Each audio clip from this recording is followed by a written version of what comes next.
Welcome to the Adoption Journey podcast. I am your host, Tarsha Smith. And once again, I want to say thank you. Thank you for taking this journey with me. Thank you for the love, the support. Thank you for the excitement, all of it. I appreciate it. If you are checking us out on YouTube, go ahead and like and subscribe. If you're listening to me on Spotify, go ahead and follow. This journey so far has been incredible. I continue to pray for healing and education and insight for all things adoption concerning this podcast and what it's doing for anybody that's it's touching and all the lives that it's touching and everyone that's hearing and listening. As I kicked off everything telling my own personal story. And when I'm done telling my story, don't worry, I'm not going anywhere. I will continue to tell other stories and we'll talk about all things adoption from all aspects, everything. So I know a lot of you are waiting, so I'm going to stop talking. I'm going to go ahead and jump back into part 3 of my adoption story. Now, if you missed part 1 and part 2, you're going to have to go back and check out the other podcast so you can catch up. All right. Okay. Well, I left off the last podcast by saying another 15 years would go by before another opportunity presented itself for me to continue to find my biological family. In that 15 years, life was lifing. And I never forgot about my experience with feeling rejected, but I was not discouraged. And I knew I still wanted to do something, but I wasn't quite sure how to go about it. I just knew I was going to do something. So I learned about the Illinois Adoption Registry and Medical Information Exchange. This is around 2010. And basically what it was is a registry, and it still exists, that you can register. And if you put your information in, and if there's another party out there looking for you and it's a match, they'll contact you, they'll contact them. So basically this is what this is. And I'm giving an overview. You have to go and read all the details and the fine print, but this is just an overview. So this was in 2010, and I learned about it, and I'm like, okay, maybe. So in early 2011, I also learned that the laws in the state of Illinois were changing, and I could now request my official birth certificate, the one I was issued at birth, with any identifying information on it. I could now request that, no questions asked. I could just pay the fee. I believe it was like $15, and I could get it. But I also had to go ahead and register. So I went ahead and jumped on that, and I found out that that law would change on November 1st, 2011. That's when I could go ahead and drop my request in the mail and they would process it. So I go ahead and register, and this is a letter that I received back letting me know that I was officially registered, and if there was any information, they would contact me. And they did go ahead and list on here the information that I already had concerning my birth date, my birth mother's age, but now I learned my birth father's age. He was 17 at the time. And of course, the hospital I was born at, all the information I already had, with the exception of this little information about my birth father.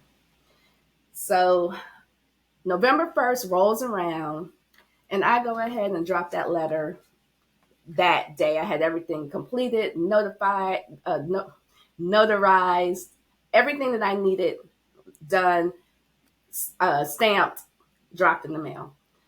For the first few weeks, I continued to check the mail because I'm excited, super nervous, am I going to get anything at all? And as time goes on, I kind of forgot about it because I just hadn't heard anything. And, this is at the end of the year and the holidays kick in and I'm around my family. At this time, the last of the Mohicans is a baby. And so, life is just lifing. So we get into the new year. I have forgotten that I even dropped it because at this point I'm not checking. And finally, at the end of April, I get a letter. And all these feelings come rushing back. And I'm looking at this envelope and I'm nervous as all get out because I don't know what it says. I don't know, just the fear of the unknown. So I get home after checking the mail and I take a deep breath. And I'm like, all right, here goes nothing. And lo and behold, it is a copy of my official birth certificate that was issued to me at birth.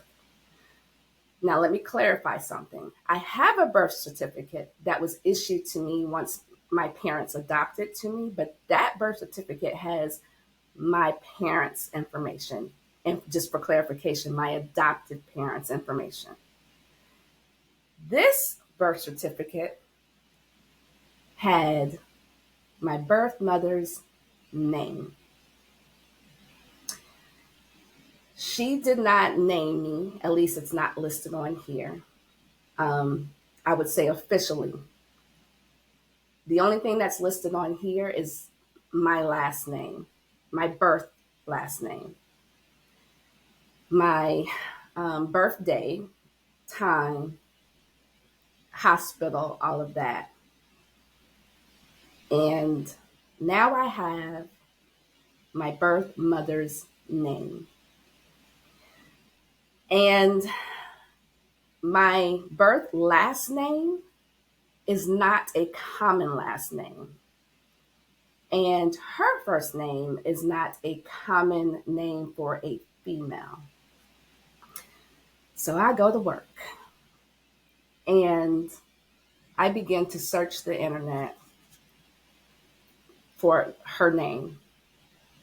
And I'm searching and I'm searching and not really turning up anything, not in the state of Illinois. I'm searching Chicago, Illinois, and I'm searching her name. Searching. I do this for a couple of days. Then one day I woke up and I decided to get on Facebook because I had searched Facebook for her name too, and I wasn't finding anything. So I jump on Facebook and I said, okay, I'm going to put just my last name and Chicago, Illinois. Because lucky for me, it was not a common last name like a Williams or Smith or Jones. It's not common. And I began to just scroll. And I'm doing this. And all of a sudden, I stumble on a picture of a guy. And I was like, okay, I don't know if I'm making this up in my head or if I am delirious because I've been at it now for about 3 days. But this dude kind of looks like me, I think. So I'm just staring at his picture because, I'm looking for a female. So to find a male, I was like, So I click in the profile. A birth date is there, but no birth year. So I have no idea how old this person is. And I'm just staring. And I think I'm delirious. And I'm like, all right. So when my husband gets home, I'm like, babe, look at this picture. Am I crazy? And he was like, nah, I see some resemblance. There's definitely some resemblance. I'm like, okay. All right. So I click back into the profile and I noticed this time, I didn't notice it before, there is a mutual friend that we have, and it so happens to be a cousin of mine on my father's side of the family. So I reach out to this cousin and I told him the situation. And I said, "Do you know this guy?" And he said, "Not really, but we do run in the same circles." And I said, "Okay, would you mind reaching out to him and asking if his mother's name is such and such?" And he was like, "Yeah, I'll do that for you." And I said, "Okay." Now, mind you, I had been at this for a couple of days, and every night I was not sleeping well. I was anxious, I was nervous, I was excited, and I was not sleeping well. For whatever reason, on this night, and I don't know if I had gotten to a point where I was exhausted, but I remember sleeping like a rock that night. So much so that even when I woke up that morning, I had forgotten that I was even looking. Like, I just woke up and it just wasn't the first thing on my mind. So I get up and I get dressed and I leave the house. And when I got in the car that morning, my phone rings and it's my cousin. And I remember stopping the car as I'm backing out of the driveway and my heart stopped. And I took a deep breath and I answered the phone. And he said, "Hey, I reached out." And he said, "That is his mother's name." And I said, "Oh my God, I have found my biological brother." And this is the person who, when I learned about him, I had always questioned and wondered about him, almost more than I thought about my birth mother.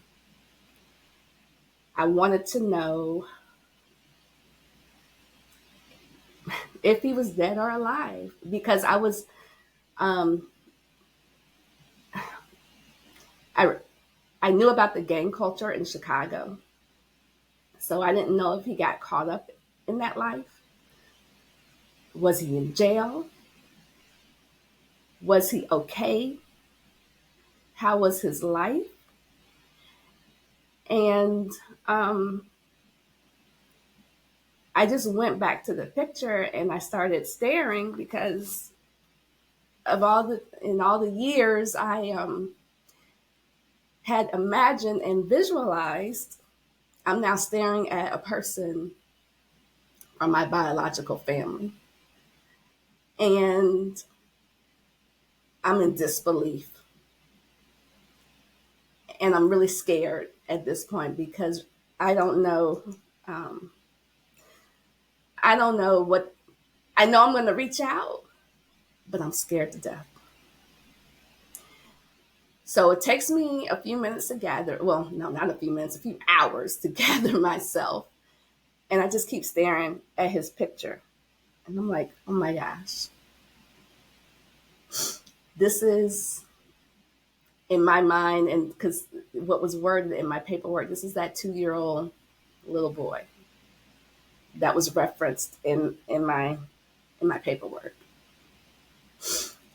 And from the picture, he looks good. He looks well. But what is he gonna say when I reach out? So I reached out to him on April 18th, 2012. And I send a message. And I tell him who I am. And I tell him that I just learned my birth mother's name is such and such. And I'm looking for my biological family. And I hope that I'm heading in the right direction. And I click send and I hold my breath. And he actually doesn't respond until the next day. And when he responded, he was open. He said, let's connect. Wow. Oh my gosh. And I realized that because he said, hey, big sis. And I realized right away he doesn't know anything about me because he said, hey, big sis. So then I make sure I have my information right. And I'm like, well, how old are you? And of course, he's 2 years older. Um, and I said, actually, I'm your little sister. I'm 2 years younger than you. And so from there, we continue to go back and forth and we're talking. And I learned that my birth mother is actually not in the state of Illinois. She's actually in Alabama. And then I realized when I was searching her name, I actually had found her. I didn't know she was in Alabama, so I had no way to make that connection. And I learned that I have another brother who is 11 years younger than me. There's only three of us. I am the only girl. And I'm right in the middle of the boys. About a month later, I jump on a plane and head to Chicago to meet my biological family. And in our conversation that my brother and I had, this is why I was comfortable enough to do so, coupled with the fact that my family, my father's side of the family, they were all in Chicago. They were all they were all on alert. They knew I was in the city. They knew why. They knew exactly where I was.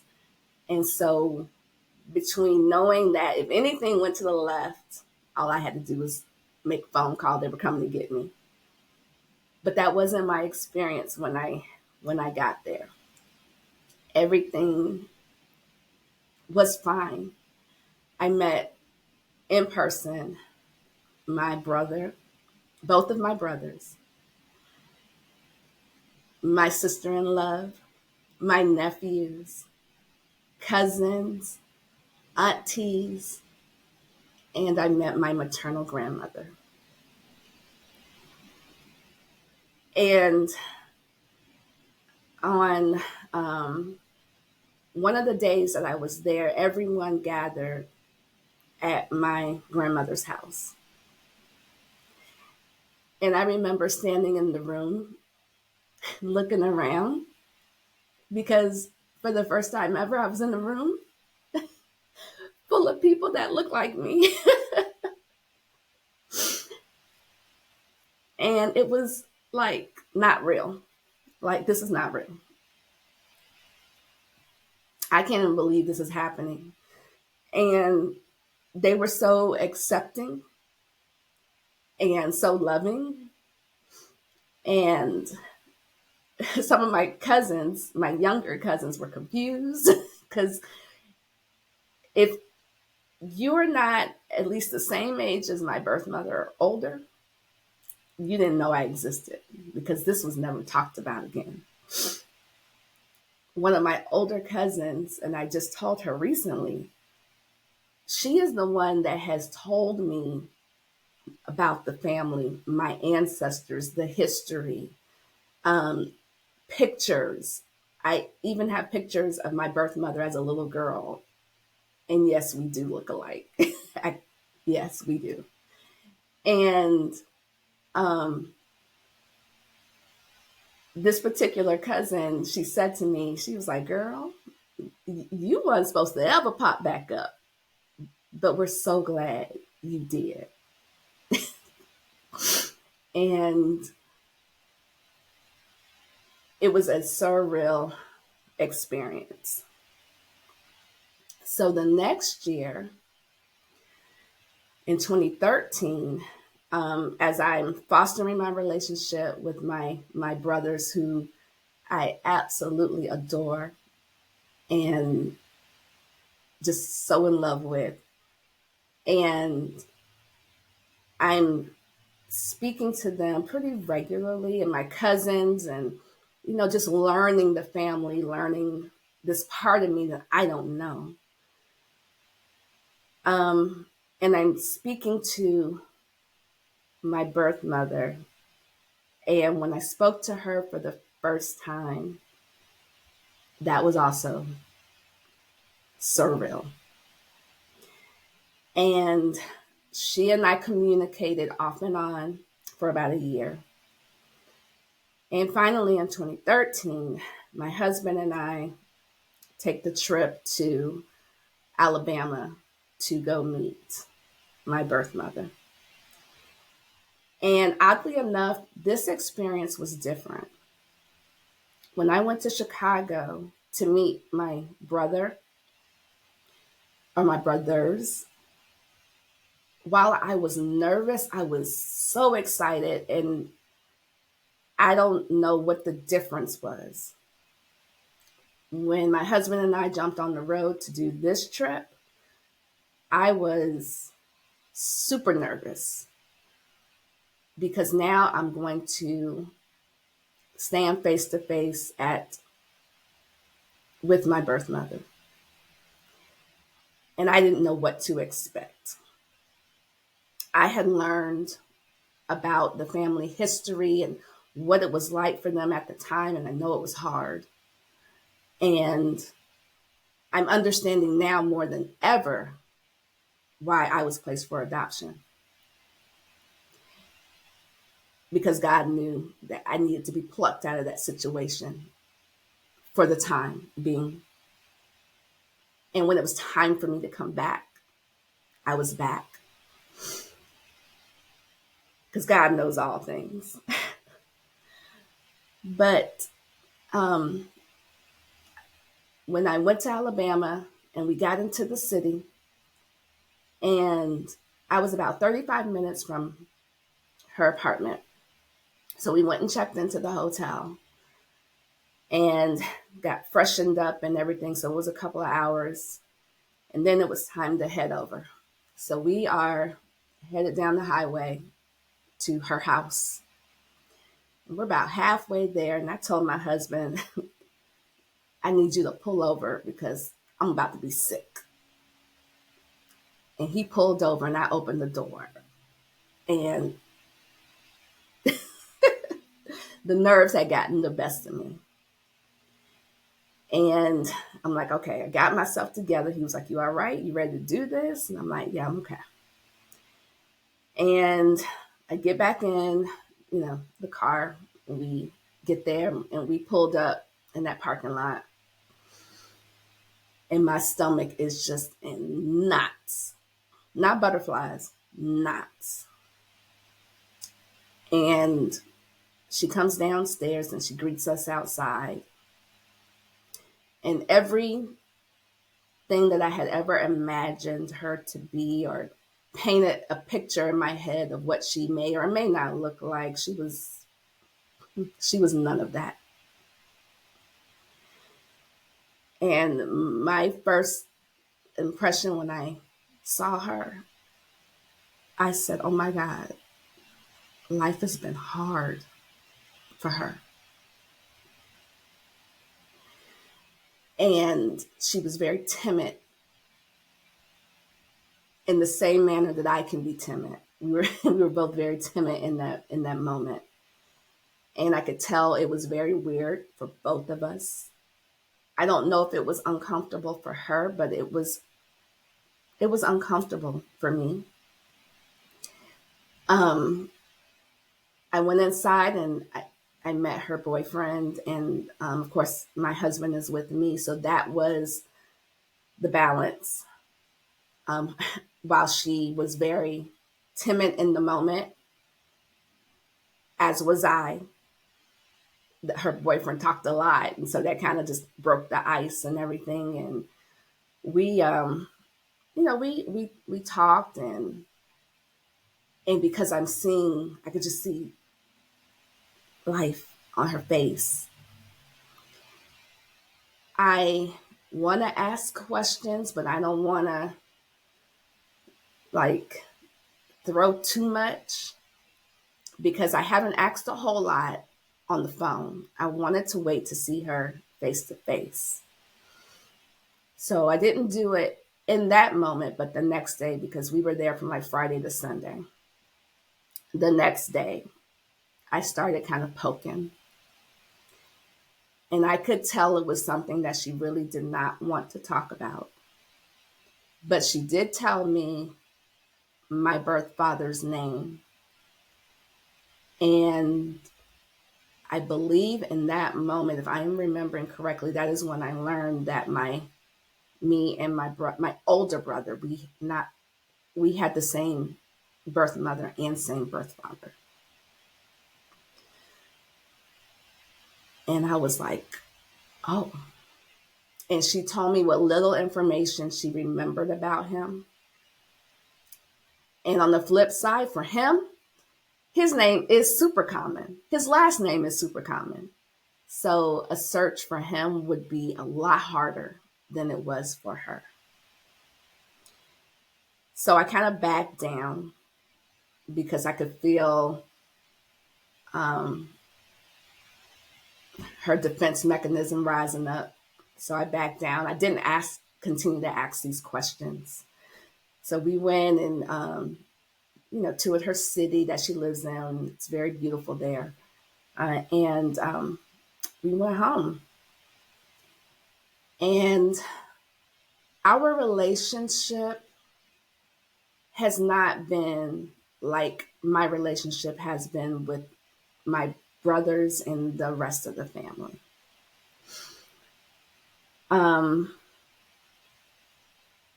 have the opportunity to tell my maternal grandmother, who she did pass away in 2019. And I've also had the opportunity to tell my mother. I was never mad. And there's no reason to apologize because they both apologized to me. And I said, no apology necessary. I understand why you did what you did. I get it. And now that I've met the family, I get it more than ever. I get it. I'm not mad. I had a great life. As a matter of fact, I appreciate what you did. And I appreciate and I thank God for allowing me to find you so I can say that to you. It's all good. I'm okay. If you ever wondered what happened, I'm okay. And I've been okay. My life has been good. And I am so glad I got to say that to my maternal grandmother before she left this earth. And I'm glad that I had the opportunity to say that to my birth mother. And so life has been interesting for me with these, what I call now, I have three sides of the family. I absolutely, like I said before, I adore my brothers. I really do. My sister in love, I adore them. That relationship has been fostered and nurtured, those relationships over the years. No relationship is perfect. We've had to work through some things, as you do with relationships, but the fact that the work is there means everything.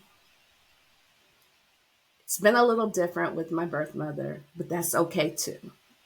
That's okay. I'm okay with that. I'm in a good place. And I am going to stop right here because next week on the Adoption Journey podcast, it is my distinct pleasure to introduce to you my biological brother. He will be joining us next week. So continue to like, share, and follow. Thank you so much for joining me on my journey of my adoption story. And I'm not going anywhere. The episodes are going to keep rolling out because, I have some things in store for you guys. You won't want to miss any podcasts. Thank you so much. Have an amazing day. I love you, family.